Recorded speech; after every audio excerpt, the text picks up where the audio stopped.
This morning, we have been having so much fun in the Price Chopper Kitchen, learning how to make poke cakes with Roxanne and Kathy, the co-authors of the cookbook, Delicious Poke Cakes. We made cinnamon, we made toffee, and now it's time to make the boozy version, the poke cake pina colada. Ladies, is this your favorite? It's pretty good, and it's almost Friday. Is that what we say now? It's almost Friday, 5 o'clock somewhere. You have a whole chapter in your poke cake book devoted to boozy poke cakes. We do. They're fun. Well, let's do it. We all need an idea to take to that card party or whatever we're doing on the weekends with adults. Sure, yes, because you're not cooking this, so this is an alcohol version. It is an alcohol version. Don't want to serve this to the kids. No, you don't want to serve this to kids. So what we started with was just a box of yellow cake mix that we substituted pineapple juice for the water because we drained a can of pineapple, so we just used that juice in the cake. So this has a little pineapple flavor. And then, you want to keep poking? I love it, okay. Yeah. Then just poke holes all throughout it. The common theme. And then again, you sometimes use a wooden spoon. I've got some It's okay. cake It's okay because we're going to cover it and no one's going to know. And that happens with some of the moister cakes. And that's actually a good thing because then it'll soak in even more. It is. It's a good thing. It's a good thing. Now what? So now for the topping. I'm just going to start with a package of coconut cream instant pudding mix. You were saying poke cakes were invented, Jell-O first started making, the Jell-O company first started making poke cakes? In 1969, so they were all the rage in the 70s. Everybody can remember poke cakes if they were around at that time, but it was actually the Jell-O company that did that. Wait, what did you just add there? I was just going to tell you, that's cream of coconut. You can't have a pina colada without cream of coconut. Right. And rum. Well, yeah, you need the rum. Yes. And so probably more than that. Yeah. Are you going conservative because it's live TV in the morning? I feel like you are because these two would be double trouble on a Friday or Saturday. I want to play cards with you, ladies. There you go. Okay. I bet that's a good time. It is. Okay.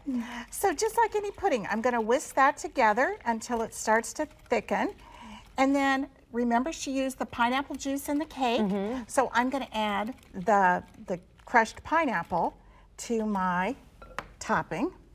And these are all really simple ingredients that you might already have in your pantry, or you can surely go to the grocery store and just grab them real quick. You can. And you know, there's really no wrong way to make a poke cake. So once you bake a cake, you can use your creativity. Just poke it and think, what do I have on hand that I can fill it with? Here?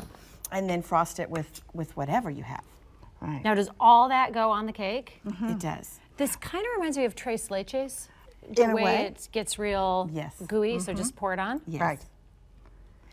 And at home, we would tell you then to refrigerate this. For how long? For about at least an hour, or even overnight if you wanted to make it. Oh, look at that. That looks delicious. Is this one of those recipes where it's better the longer it sits and just soaks in? It gets thicker. The pudding gets thicker and it becomes more like a cream filling. Do I spread this around? That's good. You're beautiful. You're perfect. Beautiful. I think you're a natural one to make these cakes. That's what I like to hear. I'm a natural at making pina colada poke cakes. There you go. Now what? And now at home, what you would do is let this refrigerate and then cover it with whipped cream or Cool Whip and then sprinkle it with coconut and cherries. But since we're here and we want to make sure that everybody gets to sample it, we're just going to spoon it in a bowl, which you could do if you were out of time. You don't really have to plan ahead for poke cakes. And can I just put blobs of... You can just put blobs of Cool Whip on top of that. Now, are you supposed to wait before you put the Cool Whip on? Yes. Once it's chilled, it would be easy to spread the Cool Whip on. Oh, got it. So we're not going to spread it on We're now. We're going to dollop it on, and it'll be great. Define dollop. There you go. That's a perfect dollop. What about this? I like that even better. See, I like and you then guys. Sprinkle it with some toasted coconut. Did you toast the coconut yourself? Or did you buy it toasted? No, we toasted that, but it's easy. And the recipe will even tell you how if you want. Look at that. Look at how pretty this is. Gorgeous, gorgeous, gorgeous. It would be a crime not to try it. It would be. How long have you ladies been making poke cakes? Is this my spoon? Oh, you got a spoon for me? We have, well, we've worked together a long time. 37 years. How did you meet? In a test kitchen. I love hearing how best friends met. Oh, in a test kitchen here in Kansas City. What's a test kitchen? We were actually testing recipes and developing things for one of the original slow cooker that came out of Kansas City. And we became great friends at that point, and love writing cookbooks together. And have business ventures together, right? We do. Cookbooks, you travel the world, you're on QVC. We do. This is amazing. Roxanne and Kathy, thank you so much for being here. Thank you. 3 poke cake recipes. All of them were super easy, and super delicious. Thank you. Thank you. Promise me you'll invite me to play cards with you and have Pina Colada Poke Cakes. We will. We will. And whatever else you whip up on your parties. Thank you very much. Thank you. We all know that